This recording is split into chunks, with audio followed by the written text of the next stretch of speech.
sommes à un moment important de cette manifestation, Lire à Limoges, puisque nous récompensons par le prix Ville de Limoges un premier roman. Et les premiers mots que je voudrais dire sont pour remercier les membres du jury qui ont délibéré sur cette question. Monsieur Jean-François Levent, inspecteur d'académie, monsieur Thuillat, chargé de mission du Centre régional du livre de Limousin, et puis madame Joëlle Deluche, qui n'est pas là, mais qui aurait aimé être là, et puis un certain nombre d'élèves de nos lycées qui ont participé également à cette délibération. Alors, je vous le disais, ce prix récompense un premier roman. Nous avions des auteurs de qualité qui étaient en lice. Béatrice Castaner, qui n'est pas loin, et qui, avec Emati, nous a fait beaucoup réfléchir et beaucoup controverser sur l'issue des délibérations. Nous avons Monsieur est mort de Karine Silla. Nous avions Louise de Julie Goisé. Nous avions Les deux mages de Venise de Philippe André et Saving Joseph de Laurent Clerc. Et puis nous avions surtout Un jeune homme prometteur de Gauthier Battistella. Et c'est Gauthier Battistella qui remporte ce prix, puisque tout le monde s'est accordé pour dire qu'il était effectivement un jeune homme prometteur. Je suis heureux de lui décerner ce prix et de l'applaudir avec vous.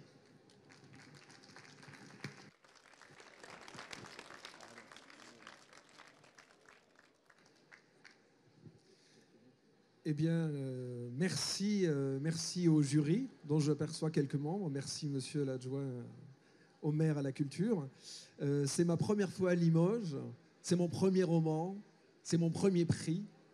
J'espère que je viendrai une deuxième fois pour mon deuxième roman et peut-être pour d'autres prix. Voilà. Donc, je suis très ému. Alors, je vais peut-être vous dire deux mots du roman. C'est l'histoire d'un jeune garçon qui vit dans les Pyrénées avec sa mémé et son frère Jeff, et qui découvre la lecture auprès d'une vieille dame, une sorcière des lettres, et qui va partir à Paris pour découvrir la littérature. Et il se trouve que ce qu'il découvre à Paris n'est pas ce qu'il avait imaginé. Voilà.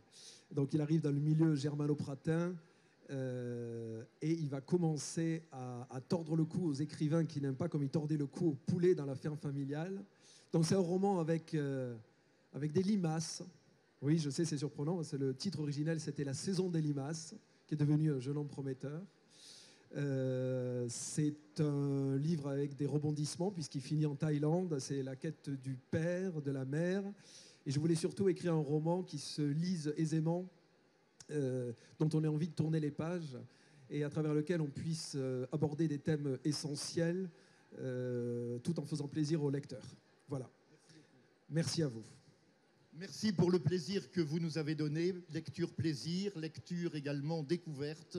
C'est un très beau livre et effectivement très prometteur.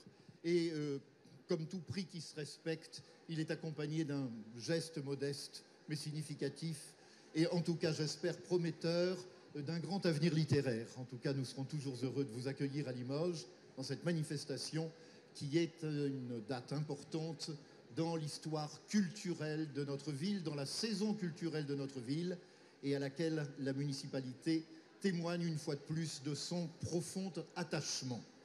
Merci à tous. Rejoindre le lauréat de la ville de Limoges. Gauthier, bonjour, on va se mettre juste sur les logos de nos partenaires. Voilà un prix qui est important, j'imagine, lorsque l'on écrit un premier roman. Des mots gentils, des mots justes, et on vous a senti assez touché de recevoir ce prix. Finalement, il y avait d'autres auteurs qu'on a reçus aussi sur France 3. Je pense à Julie Goisé avec son magnifique roman. Mais le vôtre a obtenu ce prix de la ville de Limoges, et c'est une quête. C'est une quête que vous avez voulu pour vous ou pour vos lecteurs. On écrit pour soi ou pour les autres? Je crois que d'abord on écrit pour soi, et au bout d'un moment, le roman avançant, on commence à écrire pour les autres.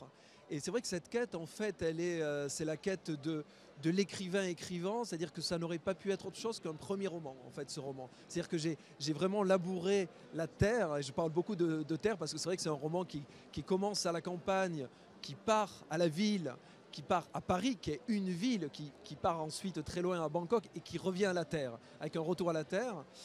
Donc j'ai labouré la terre pour le prochain, qui est en cours d'ailleurs. Tout commence dans les Pyrénées, évidemment, il y a cette quête vers la capitale. Et ce retour à la terre, vous êtes né à Toulouse. Ça fait du bien d'avoir des écrivains qui écrivent des premiers romans et qui ne sont pas parisiens. C'est rassurant pour les lecteurs. Est-ce que vous avez conscience de ça ? Écoutez, j'espère que c'est rassurant parce que tout ne se passe pas à Paris. Et dans mon roman, le narrateur découvre que justement Paris, qu'il appelle Gastéropolis, est un endroit rempli de limaces qui va se hâter d'écarter du chemin. Voilà. Félicitations à vous et longue vie à ce roman prometteur et à votre carrière qui l'est tout autant. Merci beaucoup. Merci à vous.